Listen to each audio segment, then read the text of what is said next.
Sala Braverman, the Home Secretary, was caught speeding in a 50 miles per hour zone last summer, when she was Attorney General. She had a choice. Either accept a fine and points on her license, or attend a speed awareness course. But she didn't want to do the course with other drivers who might recognize her.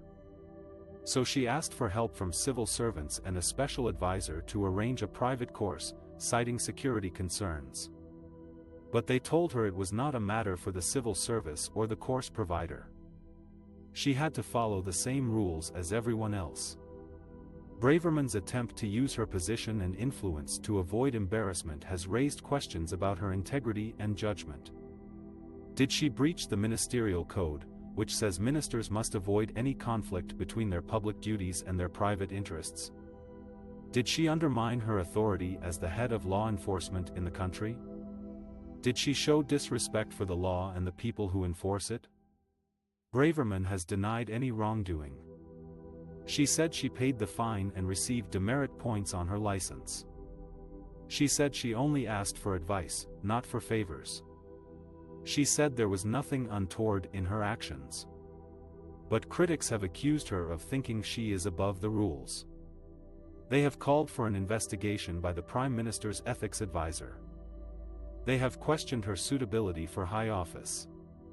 This is not the first time Braverman has been involved in an ethics scandal. She resigned as Home Secretary last October after admitting that she emailed a secret document from her personal email address to a fellow MP. She also clashed with the Prime Minister over his handling of the pandemic and Brexit. She has been seen as a divisive and controversial figure in British politics. Braverman may have hoped to escape scrutiny by speeding away from her troubles. But she may have only accelerated her downfall. The Home Secretary Sala Braverman is facing a potential investigation over her handling of a speeding offense. She was caught speeding last summer when she was Attorney General and had to choose between a fine and points on her license or a speed awareness course. She tried to arrange a private course for herself, using civil servants and an aide, but was told it was not possible. She eventually paid the fine and accepted the points after becoming Home Secretary again. This has raised questions about whether she breached the ministerial code, which sets standards of conduct for ministers.